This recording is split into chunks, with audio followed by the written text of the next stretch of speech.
İnsanlarda əlillik, şikəstlik, bəli, imtahandır. Amma nəyə görə Allah onu elə yaradır? O fiziki cəhətdən nöqsan sayılır insana, qüsur sayılır. Ruhi cəhətdən yox. İnsan təkcə cisimdən ibarət deyil ki. Ola bilər biri, məsələn, gözü görmür. Nöqsandır da, gözü görməmək bir qüsurdur. Ya laldı, ya ayağı şikəsti, ya və s. Hətta sonradan da bu şikəstlik hansı qəza hadisəsində yarana bilər. Amma onun inkişafı üçün, inkişaf yəni Allaha çatması, səadəti əldə etməsi üçün qapılar bağlı deyil onun üzünə. Əksinə o qapı bağlıdırsa başqa qapılar açıqdır. Hətta insan gözündən, əlindən sui-istifadə eləyə bilər. Bu adamda o yoxdur. Heç gözü ilə də günah eləmir. Yəni o biri tərəfdən də baxmaq lazımdır. Dediyim kimi, yəni qüsur var. Məsələn, səhv etməsəm, səhabələrdən ki, kör olub, Əhl-i Beyti sevənlərdən, imamlardan ona buyurublar ki, deyəsən Cabir olub, Cabir ibn Əbdullah Ənsari. Deyiblər ki, sən ki gözün görmür, istəyirsən gözünü qaytaraq sənə, gözün görsün, amma Əhl-i Beytin məhəbbətin səndən alaq.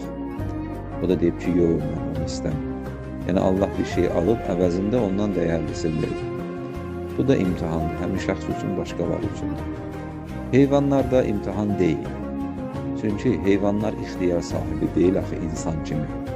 Ki, məsələn, seçim azadlığı filan. Onlarda instinktdir da, şuuru o yoxdur ki, məsələn, deyək ki, heyvan haramdır, halaldır, məsələn, günahdan çəkinsin. Ona görə heyvanlarda bu təbiidir. Yəni Allahın hikmətinin və təbiət qanununun tərkib hissəsidir, təbiət bu cürdür.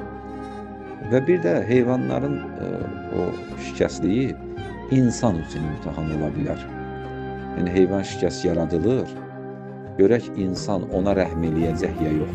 Həmin şikəst, məsələn, itdir, şikəstdir, ayağı şikəstdir. Bir dənə insan keçir onun yanına, insan ona rəhm eləyəcək ya yox. Yəni heyvanın şikəstliyi insanın imtihanı üçündür. Allah heyvanı şikəst yaradır, amma o imtihan insana ötürülür. Bu da var, yəni o cəhətdən də var. Çünki biz bilirik ki, bütün aləmi Allah insan üçün yaradıb da, yaradılmışlar. Heyvanları da insan üçün yaradıb. Ona görə o da imtihandır, amma insan üçün olan imtihandır. Və insan görsün, həm ibrət götürsün, həm dərs götürsün, yəni heyvan gözü imtihandır. Və həm də ona rəhm eləyəcəklər. Digər bir tərəfdən Allahın ədaləti var. Allah ədalətlidir, düzdür, heyvanlarda seçim yoxdur, ixtiyar yoxdur, o mənada. Amma Allahın ədalətinin təcəllisi var. Yəni, dünyada da heyvan əzab çəksə, ahirətdə elə ki, Allah onu verəcək. İnsanda da belədir, ha? Dünyada nə isə Allah az veribsə, onun əvəzini ahirətdə verəcək. Hətta heyvana da zülm olunsa, Allah onun haqqında alacaq ahirətdə. Ona görə biz təkcə dünya baxımından baxanlarıq. Allah sənə kör yaratdı, 70 il dünyada yaşadın, kör yaşadın.